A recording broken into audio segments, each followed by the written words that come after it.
ఓం శాంతి.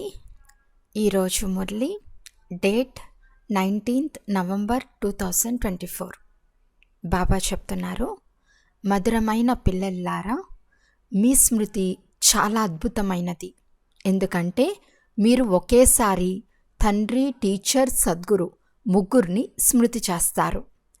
ప్రశ్న: ఏ బిడ్డనైనా మాయ గర్విష్ఠిగా తయారు చేసినప్పుడు ఏ విషయాన్ని నిర్లక్ష్యం చేస్తారు? జవాబు: గర్విష్ఠ పిల్లలు దేహాభిమానంలోకి వచ్చి మురళిని నిర్లక్ష్యం చేస్తారు. సామెత ఉంది కదా, ఎలుకకు ఒక పసుపు కొమ్ము దొరకగానే నేను కూడా పెద్ద వ్యాపారి అయిపోయాను, దుకాణమంతా నాదే అని అనుకుందంట. కొంతమంది తమకు కొంచెం జ్ఞానం లభించగానే మహాజ్ఞానిలా భావిస్తూ ఉంటారు.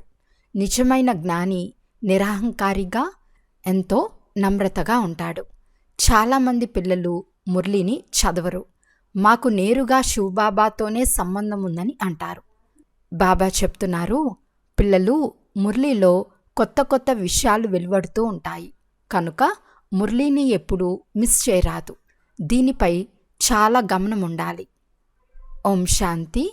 మధురాతి మధురమైన అపురూపమైన పిల్లలను ఆత్మిక తండ్రి అడుగుతున్నారు, పిల్లలు, మీరు ఎవరి స్మృతిలో కూర్చుని ఉన్నారు? అందరూ ఈ ముగ్గురి స్మృతిలో ఉన్నారా? ప్రతి ఒక్కరూ స్వయాన్ని ప్రశ్నించుకోండి. ఇక్కడ కూర్చున్నప్పుడు మాత్రమే స్మృతి ఉందా, లేక నడుస్తూ తిరుగుతూ కూడా గుర్తుంటుందా? ఎందుకంటే ఇది అద్భుతమైన విషయం. ఇతర ఏ ఆత్మను ఎప్పుడూ ఇలా అనరు.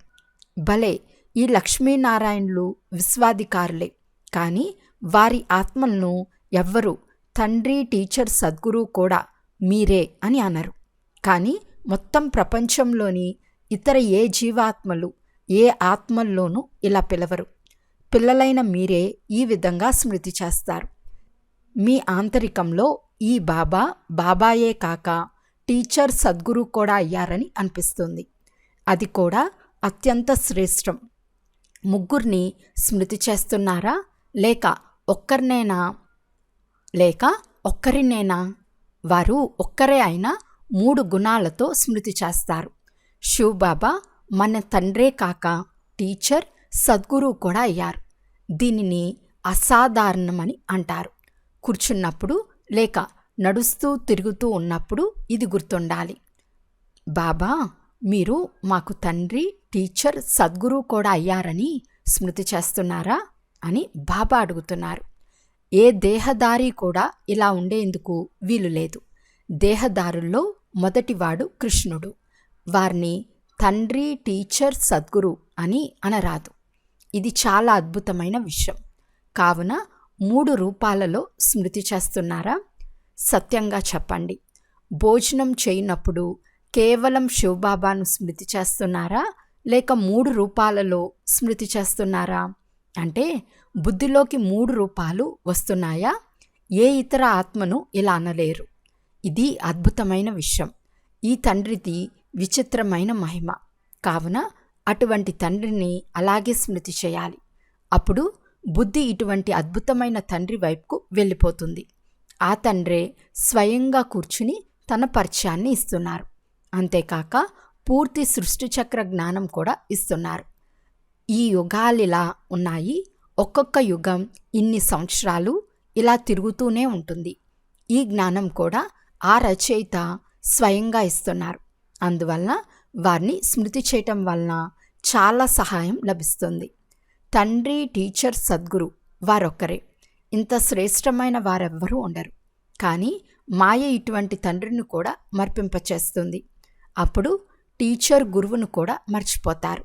ఇది ప్రతి ఒక్కరికి తమ తమ హృదయాల్లో హత్తుకుని పోవాలి. బాబా మనల్ని ఈ విశ్వమంతటికి అధికారులుగా చేస్తారు. అనంతమైన తండ్రి ఇచ్చే వారసత్వం తప్పకుండా అనంతంగానే ఉంటుంది. దానితో పాటు ఈ మహిమ కూడా బుద్ధిలోకి రావాలి. నడుస్తూ తిరుగుతూ ఈ 3 రూపాలు గుర్తు రావాలి. ఈ ఒక్క ఆత్మది మాత్రమే 3 సేవలు కలిసి ఉన్నాయి. అందుకే వారిని సుప్రీం అని అంటారు. ఇప్పుడు సభలు, సమావేశాలకు ఆహ్వానిస్తూ ఉంటారు. విశ్వంలో శాంతి ఎలా నెలకొల్పబడుతుంది అని అడుగుతారు. అది ఇప్పుడు జరుగుతున్నది, వచ్చి తెలుసుకోండి అని చెప్పండి. ఎవరు చేస్తున్నారు? మీరు తండ్రి కర్తవ్యాన్ని నిరూపిస్తూ తెలిపించాలి. తండ్రి కర్తవ్యానికి, కృష్ణుని కర్తవ్యానికి చాలా వ్యత్యాసం ఉంది. మిగిలిన వారందరి పేర్లు శరీరాలకే ఉంటాయి, కానీ వారి ఆత్మ మహిమ చేయబడుతుంది. ఆ పరమాత్మ తండ్రి, టీచరే కాక సద్గురువు కూడా అయ్యారు. వారి ఆత్మలో జ్ఞానం ఉంది. అయితే ఎలా ఇవ్వాలి? శరీరం ద్వారానే ఇస్తారు. కాబట్టి వారి మహిమను గానం చేస్తారు. ఇప్పుడు శివ జయంతిలో కాన్ఫరెన్స్ జరుపుతారు. అన్ని ధర్మాల నేతలను పిలుస్తారు. ఈశ్వరుడు సర్వవ్యాపి కారని అర్థం చేయించాలి. అందరిలో ఈశ్వరుడు అంటే ప్రతి ఆత్మ భగవంతుడైన తండ్రి. టీచర్ సద్గురువుగా ఉన్నారా? వారిలో ఈ సృష్టి ఆది మధ్యాంతాల జ్ఞానం ఉందా? ఉంటే తెలపండి అని అడగండి. ఇది ఎవరు వినిపించలేరు. శ్రేష్టాతి శ్రేష్టమైన తండ్రికి ఎంత మహిమ ఉందో పిల్లలైన మీరు ఆంతరికంలో గ్రహించాలి. వారు పూర్తి విశ్వంనంతా పావనంగా చేస్తారు. ప్రకృతి కూడా పావనమైపోతుంది. సమావేశాల్లో మొట్టమొదటిగా గీతా భగవంతుడు ఎవరు అని అడగండి. సత్యుగంలోని దేవీ దేవతా ధర్మంను స్థాపించేదెవరు? కృష్ణుడు అంటే తండ్రిని మటుమాయం చేస్తారు. లేకుంటే వారు నామరూపాలకు అతీతమైన వారని అంటారు. అనగా వారు లేనేలేనట్లు మాట్లాడతారు. అందువలన తండ్రి లేనందున అనాథులైపోయారు కదా. అనంతమైన తండ్రి గురించి తెలియదు. ఒకరిపై ఒకరు కామఖడ్గాన్ని ప్రయోగిస్తూ ఎంతో విసిగిస్తూ ఉంటారు. ఒకరికొకరు దుఃఖం కలిగించుకుంటూ ఉంటారు. ఈ విషయాలన్నీ మీ బుద్ధిలో మెదులుతూ ఉండాలి. కాంట్రాస్ట్ చెప్పాలి కదా. ఈ లక్ష్మీనారాయణులు భగవాన్ భగవతి కదా. వీరి వంశావళి కూడా ఉంటుంది కదా. మరి అందరూ అటువంటి గాడ్ గాడెస్గా ఉండాలి కదా అని అడగండి. మీరు సర్వధర్మాల వారిని పిలుస్తారు. ఎవరు బాగా విద్యావంతులై ఉంటారో, తండ్రి పరిచయాన్ని ఇవ్వగలరో అటువంటి వారిని పిలవాలి. ఎవరైనా వచ్చి రచయిత రచనల ఆది మధ్యాంతాల పరిచయంను ఇవ్వగలిగితే వారు వచ్చి వెళ్ళేందుకు ఉండేందుకు అన్ని ఏర్పాట్లు చేస్తామని రాయండి. కానీ వారు రచయిత రచనల పరిచయంను ఇవ్వగలగాలి. ఈ జ్ఞానాన్ని మీరు తప్ప ఇతరులెవ్వరూ ఇవ్వలేరని మీకు తెలుసు. ఎవరైనా విదేశాల నుండి రచయిత రచనల ఆది మధ్యాంతాల పరిచయంనిస్తే వారి ఖర్చులు మేమే భరిస్తామని అందరికీ తెలపండి. ఇటువంటి ప్రకటనలు వార్తాపత్రికల్లో అడ్వర్టైజ్మెంట్ ఎవ్వరూ ఇవ్వలేరు. మీరు సాహసవంతులు కదా. మీరు మహావీరులు, మహావీర వనితలు. విశ్వచక్రవర్తి పదవిని ఈ లక్ష్మీనారాయణులు పొందుకున్నారని మీకు తెలుసు. వారిలో ఉన్న శౌర్యత్వం ఏది? ఈ విషయాలన్నీ బుద్ధిలో మెదులుతూ ఉండాలి. మీరు ఎంతో శ్రేష్టమైన కార్యం చేస్తున్నారు. మొత్తం విశ్వంనంతా పావనంగా చేస్తున్నారు. అందువలన తండ్రిని మరియు వారసత్వంను కూడా స్మృతి చేయాలి. కేవలం శివబాబా గుర్తున్నారా అని కాదు, వారి మహిమను కూడా తెలపాలి. ఈ మహిమ నిరాకారునిది. కానీ నిరాకారుడు తన పరిచయంని ఎలా ఇస్తారు? సృష్టి ఆది మధ్యాంతాల జ్ఞానం ఇచ్చేందుకు నోరు కావాలి కదా. నోటికి కూడా ఎంత మహిమ. మానవులు గోముఖం చూసేందుకు వెళ్తూ ఉంటారు. ఎన్నో కుదుపులు, ఎన్నో ఎదురు దెబ్బలు తింటూ ఉంటారు. రకరకాల మాటలు, విషయాలు తయారు చేస్తారు. బాణం వేస్తూనే గంగ వెలువడుతుందని అంటారు. కొంతమంది గంగను పతిత పావని అని అంటారు. నీరు పతితులను పావనంగా ఎలా చేయగలదు? పతిత పావనులు ఒక్క తండ్రి మాత్రమే. ఆ తండ్రి పిల్లలైన మీకు ఎంతగానో నేర్పిస్తున్నారు. తండ్రి ఇలా ఇలా చేయమని చెప్తూనే ఉంటారు. రచయిత అయిన తండ్రి పరిచయంను, రచన పరిచయంను ఎవరిస్తారు? ఋషులు, మునులు మొదలైన వారంతా నేతి నేతి అని అంటూ వచ్చారని సాధు సన్యాసులు మొదలైన వారికి తెలుసు. అనగా వారు నాస్తికులు కదా. ఇప్పుడు ఎవరైనా ఆస్తికులుగా ఉన్నారేమో చూడండి. ఇప్పుడు పిల్లలైన మీరు నాస్తికుల నుండి ఆస్తికులుగా అవుతున్నారు. మిమ్మల్ని ఇంత ఉన్నతంగా చేసిన అనంతమైన తండ్రిని గురించి మీకు తెలుసు. ఓ గాడ్ ఫాదర్, ముక్తినివ్వండి అని దీనంగా పిలుస్తూ కూడా ఉన్నారు. ఈ సమయంలో విశ్వమంతటా రావణ రాజ్యం ఉంది. అందరూ భ్రష్టాచారులుగా ఉన్నారు. మళ్ళీ శ్రేష్టాచారులుగా కూడా అవుతారు కదా. మొట్టమొదట పవిత్ర ప్రపంచం ఉండేదని పిల్లలైన మీ బుద్ధిలో ఉంది. తండ్రి అపవిత్ర ప్రపంచాన్ని తయారు చేయరు. తండ్రి వచ్చి పవిత్ర ప్రపంచంనే స్థాపన చేస్తారు.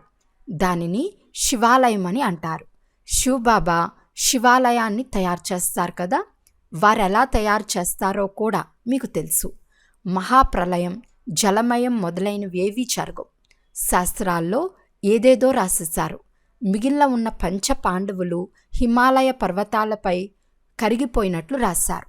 ఆ తర్వాత ఏం జరుగుతుందో, దీనివలన ఫలితం ఏమిటో ఎవరికీ తెలియదు. ఈ విషయాలన్నీ ఆ తండ్రి కూర్చుని అర్థం చేయిస్తున్నారు. ఆ తండ్రే కాక టీచర్ సద్గురు అని కూడా మీకు తెలుసు. అక్కడ ఈ మందిరాలు ఉండవు. ఈ దేవతలు ఒకప్పుడు ఉండి వెళ్ళిపోయారు. వారి స్మారక చిహ్నాలుగా మందిరాలు ఇక్కడే ఉన్నాయి. ఇదంతా డ్రామాలో నిర్ణయించబడి ఉంది. సెకండ్ తర్వాత సెకండ్ నూతన విషయం జరుగుతూ ఉంటుంది. చక్రం తిరుగుతూనే ఉంటుంది. ఇప్పుడు ఆ తండ్రి తన పిల్లలకు చాలా మంచి సూచనలు, ఆదేశాలను ఇస్తున్నారు. చాలా దేహాభిమానం గల పిల్లలు మాకంతా తెలుసు అని భావిస్తారు. మురళి కూడా చదవరు, గౌరవమే ఉంచరు. బాబా హెచ్చరిస్తున్నారు, ఒక్కొక్క సమయంలో చాలా మంచి మురళి నడుస్తుంది, మిస్ చేయరాదు. 10-15 రోజులు మురళి చదవని వారు, మిస్ చేసుకున్న వారు కూర్చుని ఆ మురళీలు చదవాల్సిందే. రచయిత రచనల ఆది మధ్యాంతాల జ్ఞానం ఎవరైనా వచ్చి చెప్తే వారి ఖర్చులన్నీ భరిస్తామని ఛాలెంజ్ చేయండి. తెలిసిన వారే ఇలాంటి ఛాలెంజ్ చేస్తారు కదా.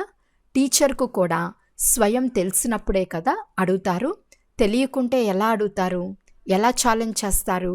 కొంతమంది పిల్లలు మురళిని కూడా లక్ష్య పెట్టరు. మాకు శివబాబాతో నేరుగా సంబంధం ఉంది, అంతే చాలని అంటారు. కానీ శివబాబా ఏం చెప్తున్నారో వినాలి కదా. కేవలం స్మృతి చేస్తే చాలని అనుకోరాదు. తండ్రి చాలా మంచి మంచి మధురమైన మాటలు వినిపిస్తారు. కానీ మాయ పూర్తి గర్విష్ఠులుగా చేసేస్తుంది. ఒక సామెత ఉంది కదా, ఎలుకకు పసుపు కొమ్ము దొరికినంత మాత్రానికే అంగడి అంతా నాదే అని అనుకున్నదంట. చాలామంది మురళీని చదవరు. మురళీలో కొత్త కొత్త విషయాలు వెలువడుతూ ఉంటాయి కదా. ఆ విషయాలన్నీ అర్థం చేసుకోవాలి. తండ్రి స్మృతిలో కూర్చున్నప్పుడు వారిని తండ్రిగానే కాదు, టీచర్ సద్గురువుగా కూడా స్మృతి చేయాలి. లేకుంటే ఎలా చదువుకుంటారు? ఎవరు చదివిస్తారు? ఆ తండ్రి పిల్లలకు అన్ని విషయాలు అర్థం చేయిస్తారు. పిల్లలే తండ్రిని ప్రత్యక్షం చేస్తారు. పుత్రుడు తండ్రిని ప్రత్యక్షం చేస్తారు.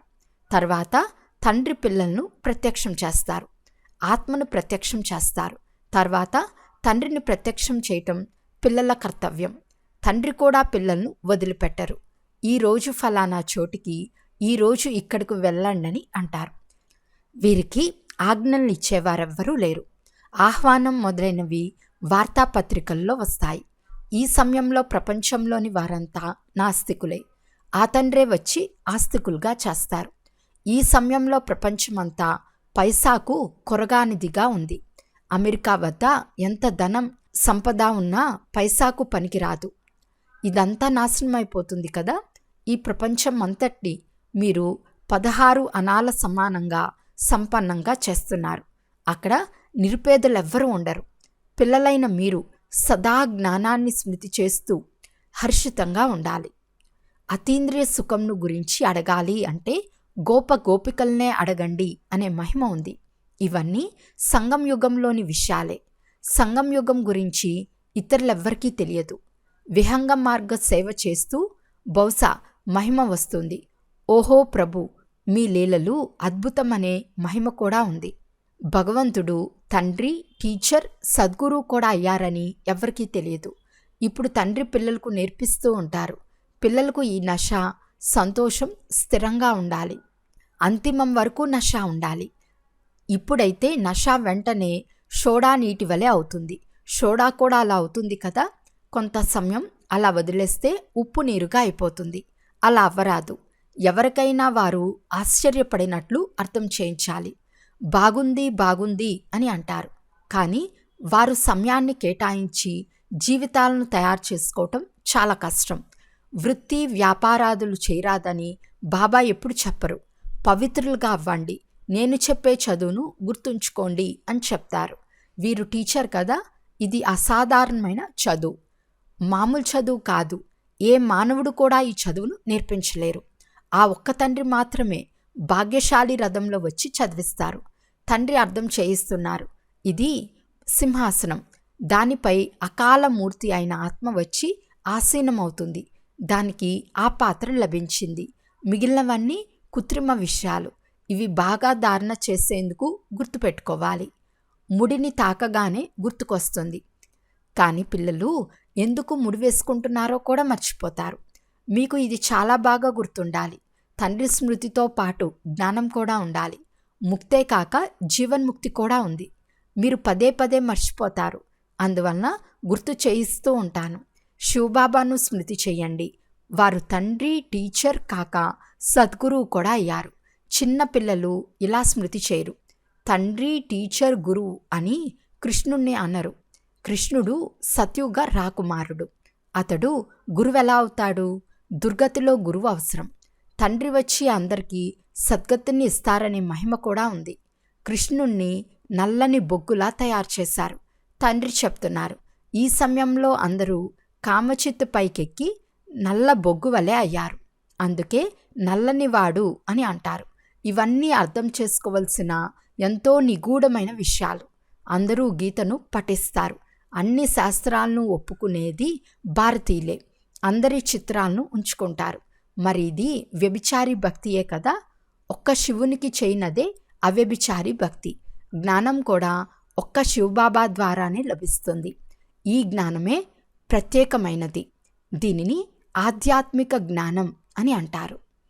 అచ్చా, మధురాతి మధురమైన అపురూపమైన పిల్లలకు మాతాపిత బాప్దాదాల ప్రియ స్మృతులు మరియు గుడ్ మార్నింగ్. ఆత్మీక పిల్లలకు ఆత్మీక తండ్రి నమస్తే. ఆత్మీక తండ్రికి ఆత్మీక పిల్లల యొక్క ప్రియ స్మృతులు మరియు నమస్తే నమస్తే నమస్తే.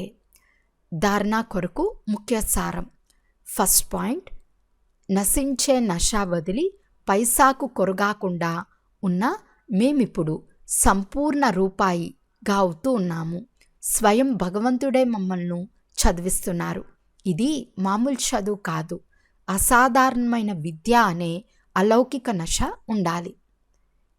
సెకండ్ పాయింట్, ఆస్తికులై తండ్రిని ప్రత్యక్షం చేయు సేవ చేయాలి.